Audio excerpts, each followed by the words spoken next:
Hello யோஸ் நம்ம office எப்படி இருக்கிறீங்க? சளி பிடிச்சிக்கிச்சு, அதனால் கொஞ்சம் வாய்ஸ் அட்ஜஸ்ட் பண்ணிக்கிங்க. காத்திருந்தவன் பொண்டாட்டியே நேற்று வந்தவன் தள்ளிட்டு போன கதையாக காலையிலேருந்து ஒரு தீர்ப்புக்காக காத்துக்கிட்டு இருந்த ஒட்டுமொத்த மீடியாவுக்கும் கடைசியில் ஆப்பு வச்ச மாதிரியும், தமிழக வெற்றி கழகத்துக்கும் அந்த இடத்துல ஒரு லைட்டாக ஒரு சர்க்கிள் வந்த மாதிரியும் இன்றைக்கி உச்சநீதிமன்றம் ஒரு விஷயத்தை பண்ணிட்டு போயிடுச்சு. ஸோ அதை தான் இந்த வீடியோவில் வந்து நம்ம டிஸ்கஸ் பண்ண போகிறோம். ஏன்னு கேட்டிங்கன்னா, கிட்டத்தட்ட கரூர் சம்பவம் நடந்து இத்தனை நாளைக்கு அப்புறம் இன்றைக்கி உச்சநீதிமன்றத்தில் இந்த கேஸ் வந்திருக்கு. இடையில ஏகப்பட்ட விஷயங்கள் வந்து தமிழ்நாட்டில் நடந்தாலும், நம்ம கரூர் சம்பவத்தை பற்றி நம்ம பேசினாவே இல்லை நம்ம ஏதாவது கேள்வி கேட்டாவே உடனே அவதூறுன்னு தூக்கி உள்ளே போட்டுட்டு இருந்தாங்க. இன்றைக்கி உச்சநீதிமன்றம் எல்லாரையும் வச்சு செவுளு மேலே அப்பப்புன்னு அப்பியிருக்கு. இப்போ என்ன பண்ண போகிறாங்க அப்படின்றது நமக்கு தெரியல. அதை தான் அவங்ககிட்ட நம்ம கேட்க போகிறோம். Welcome to Vijay and welcome to another video. என்னோட சேனல் யாராவது ஃபஸ்ட் டைம் வேணால் சப்ஸ்கிரைப் பண்ணிவிட்டு பெல் பண்ண ப்ரெஸ் பண்ணுங்கள், ஷேர் பண்ணுங்கள். மறக்காமல் நோட்டிஃபிகேஷன் ஆன் பண்ணி வச்சுக்கிட்டிங்கன்னா நான் போடுற வீடியோ உங்களுக்கு டான்னு வந்துடும். இந்தியா வந்து ஜனநாயக நாடு அப்படின்றது எல்லாருக்குமே தெரியும். ஆனால் இந்த ஜனநாயக நாட்டில் கண்ணு முன்னாடி ஒரு அநீதி நடந்தால் கூட, அந்த செஞ்சவன் யாருன்னு தெரிஞ்சால் கூட, அவன் தான் குற்றவாளின்னு நமக்கு புரிஞ்சால் கூட, நமக்கான நீதி வாங்கணும் அப்படின்னா அதுக்கு நம்ம நீதிமன்றத்தை போய் நாடி அதற்கான காலதாமத்தத்தோட அந்த நீதி கிடைக்கிறதுக்கு பல வருஷம் ஆகும். ஸோ இதை நம்ம காலங்காலமாக பார்த்துக்கிட்டே இருக்கிறோம். இந்த மாதிரி பல விஷயங்கள் நமக்கு நடந்திருக்கும், தெரிஞ்சிருக்கும். அதெல்லாம் வந்து சில நேரங்களில் வந்து பார்த்திங்கன்னா, இதற்கு முந்தைய காலகட்டத்தில் அதற்கான ஆதாரமோ இல்லை அதற்கான சந்தேகத்தை எழுப்புறதுக்கான தேவைகளோ இல்லாத அளவுக்கு நம்மக்கிட்ட எவிடன்ஸ் அப்படின்ற ஒரு விஷயம் இல்லாமல் இருக்கும். ஆனால் இன்றைக்கி இருக்க காலகட்டத்தில் நம்ம கையில் எல்லாமே இருக்குது. என்ன நடந்துச்சு, ஏது நடந்துச்சு, எப்படி நடந்துச்சு அப்படின்றது எல்லாமே தெரியும். தெரிஞ்சும் ஆனால் அந்த நீதியை வந்து பெறுறதுக்காக நம்ம எவ்வளோ மெனக்கிட வேண்டியிருக்கு அப்படின்றத நம்ம அந்த கரூர் ஸ்டாம்பீடு விஷயத்தை பார்த்தா நம்ம தெரிஞ்சுக்கலாம். ஸோ ஏன்னு கேட்டிங்கன்னா, கரூர் ஸ்டாம்பீடு நடந்தது என்னன்றது எல்லாருக்கும் தெரியும். அதற்கப்புறமா ஒட்டுமொத்த குற்றத்தையும் யார் மேலே தூக்கி போட்டாங்க? தமிழக வெற்றி கழக தலைவர் விஜய் மேலே தூக்கி போட்டாங்க. அவர் தான் இதுக்கு பொறுப்பேற்கணும், அவரால் தான் உயிர் சேதம் வந்துச்சு, அவர் லேட்டாக வந்தனால தான் அங்கே வந்து கூட்ட நெரிசலில் எல்லோரும் இறந்துட்டாங்க அப்படின்னு எல்லாத்துக்கும் விஜய் அவர்கள் தான் பொறுப்பு அப்படின்ற மாதிரி கொண்டு வந்து போர்ட்ரேட் பண்ணாங்க. ஆனால் நம்ம சாதாரண மனிதர்களாக அங்கே எழக்கூடிய சில கேள்விகள் எல்லாம் அந்த கேள்வி வட்டும். ஏன் வந்து இமீடியட்டாக வந்து போஸ்ட்மார்ட்டம் பண்ணீங்க? 30 உடலுக்கும் ஏன் உடனே போஸ்ட்மார்ட்டம் பண்ணி அதுவும் விடிய காலையில் 4 மணிக்கே எரிச்சிட்டிங்க அப்படின்னு கேட்டால் அதற்கு பதில் கிடையாது. கேட்டால் அவதூறு. புரியுதுங்களா? அது கேட்கக்கூடாது. ஏன் அங்கே காவலர்களே இல்லை அப்படின்னு கேட்டால் அதற்கு வந்து அவதூறு. அங்கே இருக்க கிடைச்ச ஃபுட்டேஜஸ்லாம் எடுத்து ஸ்ப்ரெட் பண்ணோம்னா அதெல்லாம் அவதூறு. இப்படி எதை கேட்டாலும் கரூர் சம்மந்தப்படுத்தி அந்த காவல்துறையும் சரி அரசாங்கத்தையும் சரி நம்ம வந்து கேள்விகள் கேட்கும்போது நம்ம மேலே அவதூறு கேஸ் எல்லாம் போட்டுக்கிட்டே இருந்தது தமிழ்நாடு அரசு. சரி, அதனால் என்ன பண்ணிட்டாங்க, எதுக்குப்பா தேவையில்லாமல் நம்ம வந்து பேசிக்கிட்டு நம்ம வந்து கேட்டுக்கிட்டுன்னு சொல்லிட்டு பசங்கள்லாம் பயந்துக்கிட்டு ஆளுக்கு போடாமல் எதை பற்றியும் கேட்காம சரி நடக்கிறது நடக்கட்டும்னு சொல்லி விட்டுட்டாங்க. ஆனால் இன்றைக்கி நம்ம வைத்த அதே கேள்விகளை உச்சநீதிமன்றம் திருப்பி வைக்குது. இப்போ இதுக்கு வந்து உச்சநீதிமன்றம் மேலே அவதூறு கேஸ் போடுவாங்களா? எனக்கு பதில் சொல்லணும் தமிழ்நாடு அரசாங்கம். இதுக்கு போடுவீங்களா? ஏன்னா 2 நபர் நீதிபதி ஒரு கேஸை ஹேண்டில் பண்ணிக்கிட்டு இருக்கும்போது ஒரு நபர் நீதிபதி எப்படி அதே கேஸை சென்னையில் ஹேண்டில் பண்ணலாம் அப்படின்றது தான் ஒரு பெரிய இஷ்யூவாக வந்து பார்க்கப்பட்டுச்சு. தமிழ்நாடு கவர்மெண்ட்லேருந்து இந்த சைடு நம்ம தமிழக வெற்றி கழகம் சார்பாக வந்து சிபிஐ கோரிக்கை வச்சப்போதும் சரி, அதே மாதிரி புசி ஆனந்த் இவர்களுடைய வந்து முன்ஜாமீன் கேட்டிருந்தாலும் சரி, அது போக ஒரு 7 பேர் வந்து மதுரை நீதிமன்றத்தில் கேஸும் போட்டிருந்தாங்க சிபிஐ கோரி, அப்புறம் வந்து மற்ற விஷயம்லாம் கேட்டு. ஆனால் அங்கே தான் கேட்க முடியும். ஏன்னு கேட்டிங்கன்னா, கரூருடைய அந்த சரௌண்டிங்ஸோடைய கேசஸ் வந்து மதுரை உயர் நீதிமன்றத்தில் தான் வர முடியும். அதே நாள் இந்த பக்கம் சென்னையில் என்ன பண்ணாங்கன்னு பார்த்தீங்கன்னா, செந்தில்குமார் அப்படின்ற ஒரு நீதிபதி தலைமையில் தனியாக ஒரு கேஸ் வந்து வாலண்டியராக போகுது. அது எதுக்கு போட்டிருந்தாங்கன்னா, எஸ்ஓபி இந்த ஒரு கூட்டத்தை வந்து எப்படி வந்து கட்டமைக்கணும் அதற்கான ஒரு கேஸை போட்டது ஒரு கிரிமினல் கேஸாக மாற்றி அதில் தான் அந்த செந்தில்குமார் நீதிபதின்றவர் என்ன பண்ணார்னா, விஜய்க்கு வந்து தலைமை பண்பு கிடையாது, ஏன் நீங்கள் வந்து இந்த பஸ்ஸு மேலே ஹிட் அண்ட் ரன் கேஸ்லாம் போடலை, ஏன் நீங்கள் இவங்களை அரெஸ்ட் பண்ணலை அப்படின்ற கேள்விகளை முன்வைத்து அதை வந்து ஒரு கிரிமினல் கேஸாகவே பதிஞ்சு என்ன பண்ணாங்கன்னா, எஸ்ஐடி போடுறதுக்கான ஒரு பர்மிஷனை கொடுத்தாரு. அஷ்ரக் கர்கா அவருடைய தலைமையில் ஒரு எஸ்ஐடி போட்டாங்க. எஸ்ஐடின்றது ஸ்பெஷல் இன்வெஸ்டிகேஷன் டீம், சிபிஐக்கு பதிலாக. ஸோ இதை வந்து செந்தில்குமார் அவர்கள் போட்டாங்க. இதை வந்து பயங்கரமாக நம்ம பசங்கள்லாம் எடுத்து விமர்சனம் பண்ண ஆரம்பித்தோன்னா ஆட்டோமேட்டிக்காக எல்லாரையும் பிடிச்சி உள்ளே போட ஆரம்பித்தாங்க.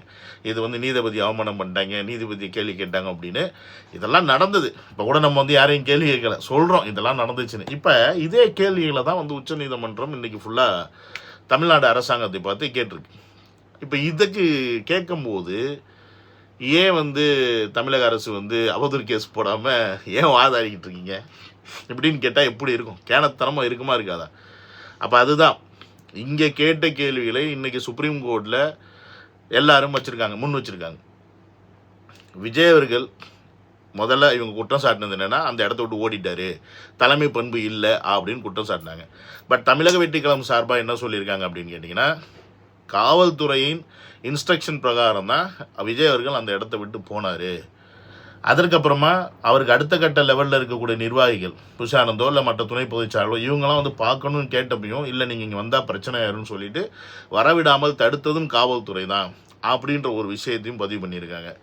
நம்ம வைத்த கேள்விகள், அந்த இடத்துல நம்பர் பிளேட் இல்லாத ஒரு ஆம்புலன்ஸ் உள்ளே வந்தது, அதில் செந்தில் பாலாஜியோட படம் போட்டிருந்தது, அது எப்படி அப்படின்ற ஒரு விஷயத்தையும் உள்ளே வைக்கிறாங்க. காவல்துறையே அந்த இடத்துல ரொம்ப கம்மி தான் அப்படின்ற ஒரு விஷயத்தையும் பதிவு பண்ணுறாரு. யாருன்னு கேட்டிங்கன்னா, இப்போ அந்த இடத்துல ஒரு பையன் இறந்து போயிருக்கான், பிரத்யேக் நினைக்கிறேன் 9 வயசு. அவருடைய அப்பா வந்து பார்த்தீங்கன்னா சிபிஐ விசாரணை கோரி டைரெக்டாக உச்சநீதிமன்றத்தில் தான் போட்டிருக்காரு. அவர் வந்து உயர்நீதிமன்றத்திலாம் வந்து கேஸ் பண்ணலை. பட் இதுக்கு தமிழக அரசுலேருந்து வாதாடினவங்க என்ன சொல்லியிருக்காங்கன்னா, இவர் வந்து உயர்நீதிமன்றத்தை நாடாமல் டைரெக்டாக உச்சநீதிமன்றத்துக்கு வந்துட்டார் அப்படின்ற ஒரு விஷயத்த சொல்லியிருக்காரு. பட் அவர் என்ன சொல்லியிருக்காரு, பையன் இறந்துட்டான், அடுத்த நாள் காரியம், நான் மன உளைச்சலில் இருக்கேன், அதுக்குள்ளே நான் வந்து கேஸ் போடணும்னு நீங்கள் எதிர்பார்த்தா எப்படி? அதனால தான் நான் இப்போ உச்சநீதிமன்றத்தில் எனக்கு சிபிஐ கேட்டு போடுறேன். அப்போ அவங்க கேட்குறாங்க, ஏன் சிபிஐ வந்து கேட்குறீங்க, நீங்கள் ஆல்ரெடி எஸ்ஐடி போட்டிருக்கு அப்படின்னும் போது.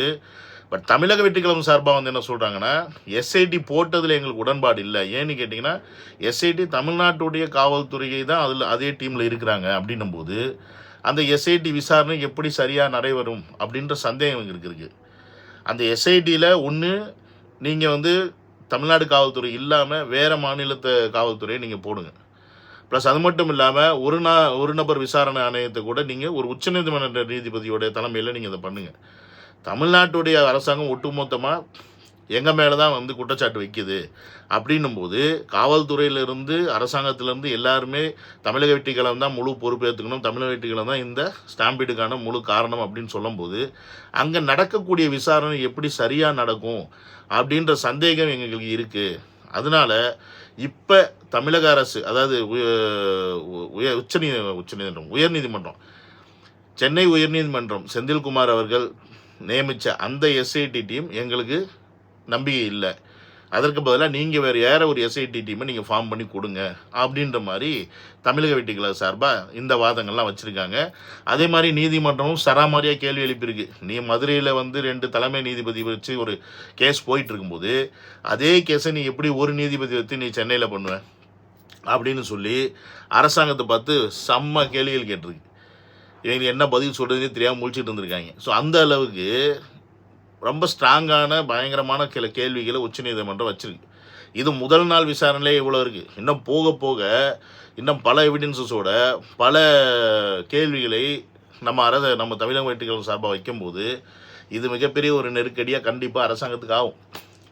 பட் இந்த கேஸுடைய சாராம்சம், இந்த தீர்ப்பு எல்லாமே இன்றைக்கி வந்துடும், ஏதாவது ஒரு முடிவு கொடுத்துருவாங்க உச்சநீதிமன்றத்தில்.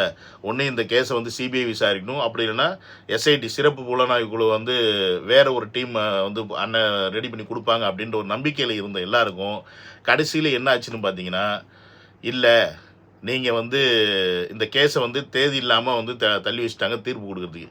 ஏன்னு கேட்டிங்கன்னா, அரசு தரப்புலேருந்து சில விளக்கங்களை இன்னும் பிராமண பத்திரம்லாம் கொடுக்கணும் அப்படின்ட்டு அவங்க டைம் கேட்டிருக்கனால ஸோ அந்த டைமின் அடிப்படையில் இவங்க அதை தள்ளி வச்சுட்டாங்க. இப்போ இவங்க போய் அதெல்லாம் கொடுத்ததுக்கு அப்புறமா தான் இந்த கேஸோட தீர்ப்பு வர்றதுக்கான காலங்கள் ஆகும். இதை எப்படி இழுத்தடிப்பாங்க? ஸோ இதை தான் வந்து நான் என்ன சொன்னேன்னா, ஸ்டார்டிங்கில் ஒரு ஜனநாயகத்தில் என்ன நடக்குது ஏது நடக்குதுன்னு நமக்கு கண் முன்னாடி தெரியுது. ஆனாலும் அதை நிரூபிக்கிறதுக்கு நமக்கு எவ்வளோ டைம் தேவைப்படுது பாருங்கள். இப்படி ஒரு ஜனநாயக நாட்டில் தான் நம்ம வாழ்ந்துகிட்டு இருக்கோம் அப்படின்றத நம்ம பெருமைப்பட்டுக்கணும் அப்படின்றத நான் சொல்கிறேன். எப்பவும் போல் அரசு தரப்புலேருந்து என்னெல்லாம் சொல்லியிருக்காங்கன்னு உங்களுக்கு தெரியும். இங்கே 10,000 பேர் தான் வருவாங்கன்னு சொன்னாங்க, ஆனால் கூட்டம் அதிகமாக வந்துருச்சு, நாங்கள் என்ன பண்ணுறது அப்படின்ற மாதிரி கேள்வி வச்சுருக்கிறாங்க. இந்த மாதிரி இத்து போன கேள்விகள் எல்லாத்தையும் வந்து ஒரு அரசாங்கம் வந்து வைக்குது அப்படின்றதே வந்து முதல்ல தமிழ்நாட்டுக்கு அவமானம், கேவலம். ஏன்னா இப்போ இந்த கேஸ் உச்சநீதிமன்றம் வரைக்கும் போய் அங்கே போய் தமிழ்நாட்டுடைய அரசுடைய நிலைமை என்ன லெவலில் போய்கிட்டு இருக்கு அப்படின்றத இது எடுத்து உரைக்குது. ஒரு உளவுத்துறைனா ஒரு விஷயம் நடக்குது அப்படின்னா அதை கணிக்கணும். விஜய் அவர்கள் வர்றாருன்னா அந்த இடத்துல கூட்டம் வருமா வராதான்னு கணிக்க வேண்டியது உளவுத்துறை. இப்போ இதெல்லாமே ஒரு ஃபெயிலியர் கணக்கில் தானே வரும். இதெல்லாம் அரசு உணர்தா உணரலையா நமக்கு அது உணரலையோ அவர்கள் ஒட்டுமொத்தமாக தமிழக வெட்டிகளை தான் குழி தோண்டி புதைக்கணும். அதுக்கு என்னெல்லாம் பண்ணணும்னு பார்த்துக்கிட்டு இருக்காங்க. பார்ப்போம். நீதி, நேர்மை, நியாயம் அப்படின்ற ஒரு விஷயம் இருக்குன்னு நம்ம நம்புவோம். உச்சநீதிமன்றத்துக்கு போயிருக்கு. இதுக்கு மேலே என்ன நடக்குது ஏது நடக்குது அப்படின்றத நம்ம உச்சநீதிமன்றத்தில் தான் இனி பார்த்தாகணும். ஸோ உண்மை ஜெயிக்கும் அப்படின்னு நம்ம நம்புவோம். வேறு என்ன பண்ண முடியும்? அதுக்கு மேலாம் ஒன்றும் பண்ண முடியாது. ஏன்னா அந்த இடத்துல உயிரை இழந்தவங்களுக்கு தெரியும் யார் பிரச்சனைன்னு. இது இப்போ நம்ம பார்த்துக்கிட்டு இருக்க எல்லாருக்குமே தெரியும் அது யார் காரணம்னு. இருந்தும் சட்டத்தின் முன்னாடி நின்று போய் அதை நிரூபித்து ஜெயிச்சாதான் நீதி அப்படின்ற ஒரு நாட்டில் தான் நம்ம வாழ்ந்துக்கிட்டு இருக்கோம் அப்படின்றத திரும்ப சொல்லி என்ன பண்ணுறது, நம்மளுடைய தலையெழுத்தெல்லாம் அப்படி தான் சொல்லிட்டு போக வேண்டியதான். என்னையோ அடுத்த நாளைக்கு வந்து வேறு வீடியோவில் பார்க்குறேன். எனக்கு இன்றைக்கி கொஞ்சம் வாய்ஸ்லாம் சரியில்லைனால என்னால் வந்து ரொம்ப ஆக்டிவாக வீடியோ பண்ண முடியல. அண்டர்ஸ்டாண்ட் பண்ணிங்க. ஸோ another வீடியோவில் வில் டேக் கேர். பை.